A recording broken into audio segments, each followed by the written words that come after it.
Se você pensa que as assombrações só existem em outros países, pensou errado. No Brasil também temos lugares assustadores repletos de histórias de fantasmas e espíritos, como uma cidade do Ceará, que surgiu em 1708 e foi amaldiçoada anos depois. Neste vídeo vamos explorar vários lugares no Brasil conhecidos por suas intensas atividades paranormais. Inaugurado em 1896, o Teatro Amazonas, em Manaus, é um local repleto de relatos e lendas. Uma das histórias mais faladas é que o teatro é habitado por espíritos de atores que já se apresentaram em seu palco e que, mesmo após a morte, se recusam a abandoná-lo. Dizem que esses espíritos gostam de mover objetos e são responsáveis por barulhos noturnos, incluindo o som de instrumentos musicais que ecoam pelos corredores vazios. Funcionários e ex-funcionários relatam essas ocorrências misteriosas que já levaram alguns a pedir demissão, aterrorizados pelos fenômenos inexplicáveis. Se você tem curiosidade sobre essas histórias, o Teatro Amazonas fica em Manaus e está aberto a visitas.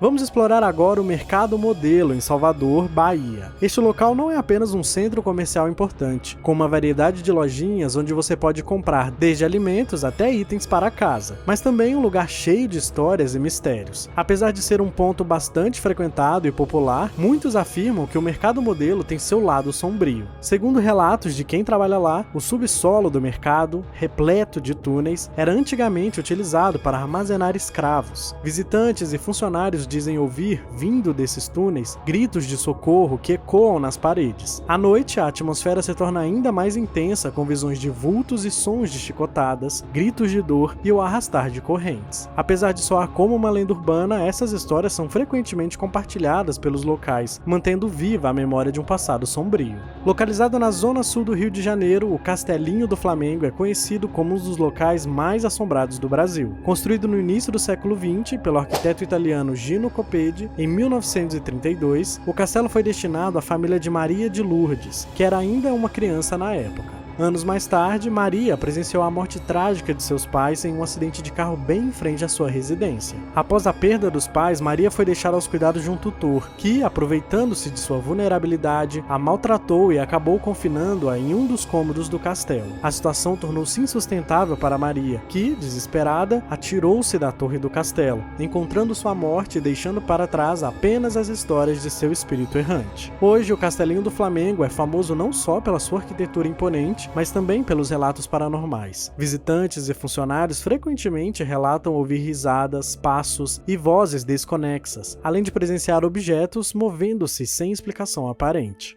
O edifício Martinelli, construído em 1934, é famoso não só por ser um dos primeiros arranha-céus de São Paulo, mas também por ser um dos mais assustadores. Segundo lendas urbanas, o edifício é palco de fenômenos paranormais, como vozes misteriosas emanando do poço do elevador, além de portas e armários que batem sem causa aparente. Há ainda relatos de testemunhas que afirmam ter visto o fantasma de uma mulher loira perambulando pelos corredores. O local ganhou essa fama macabra após ser cenário de diversos crimes terríveis, incluindo um caso em 1947, onde uma garota foi sequestrada, abusada e assassinada por 5 homens. E em 1960, quando um jovem chamado Davidson foi estrangulado e jogado no poço do elevador por um criminoso conhecido como Meia-Noite. Além disso, em 1961, um casal se suicidou após uma briga intensa. Esses trágicos eventos contribuíram para a aura sombria que envolve o Martinelli até hoje.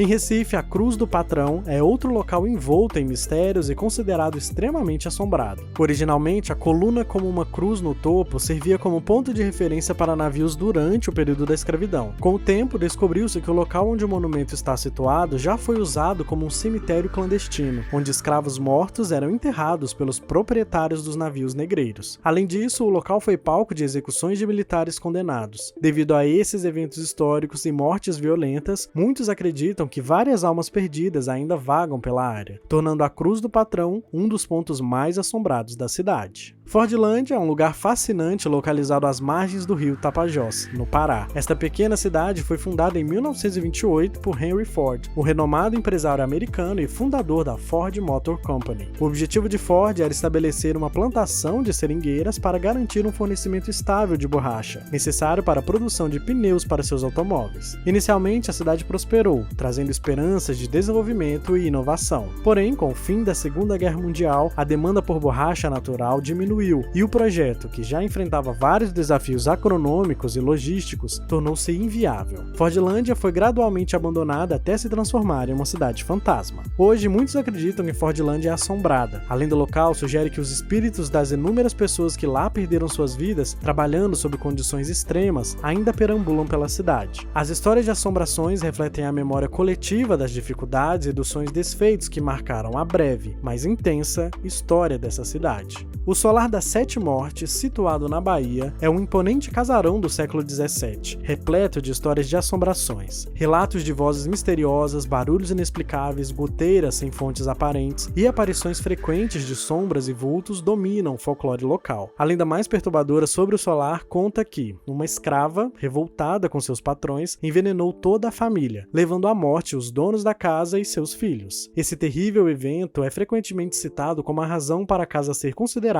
um dos locais mais assombrados do Brasil. Em São Paulo, encontramos o edifício Joelma, outro local marcado por tragédias e considerado extremamente amaldiçoado. Construído em 1981, o edifício ganhou notoriedade no trágico dia 1º de fevereiro de 1974, quando um incêndio devastador consumiu o prédio, resultando na morte de aproximadamente 190 pessoas e ferindo outras 300. Mesmo após uma extensa reforma e mudança de nome, a fama de amaldiçoado do Joelma persiste. Visitantes e funcionários relatam frequentemente ouvir vozes e ver vultos, além de testemunharem luzes acendendo por conta própria. Curiosamente, antes da construção do prédio, o local já havia sido palco de uma história macabra em 1948, quando Paulo Camargo, um professor de 26 anos, cometeu um crime brutal ao assassinar sua mãe e suas irmãs, e posteriormente suicidar-se no mesmo local. Por essas histórias sombrias, a reputação do edifício Joelma está com um dos lugares mais assombrados do Brasil. Cocosse, uma cidade cearense que existiu desde o século XVIII até meados do século XX, enfrentou um destino sombrio que a levou ao abandono. Inicialmente, as causas pareciam ser as secas severas e turbulências políticas, mas lendas locais sugerem outras razões mais místicas para a desolação da cidade. Conta-se que a maldição de Cocosse começou quando um padre foi forçado a repetir uma missa devido ao atraso de uma influente família local. Revoltado com a imposição, o padre lançou uma maldição sobre a cidade, o que teria desencadeado uma série de eventos nefastos que gradualmente levaram à evacuação do município. Além disso, existe a história de um vaqueiro que, numa noite, encontrou uma garotinha perdida e assustada. Ele a levou para casa, oferecendo-lhe comida e abrigo. Após sair para cuidar do gado e prometer à esposa que retornaria a tempo para a ceia de Natal, o vaqueiro voltou e encontrou sua casa em ruínas, sem vestígios da esposa nem da misteriosa garota.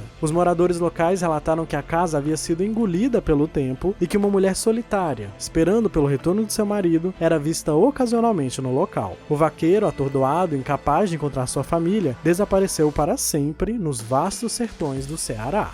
Estes são os lugares mais assustadores do Brasil. Você iria em alguma delas? Deixe seu like e inscreva-se para acompanhar a nossa próxima explorada.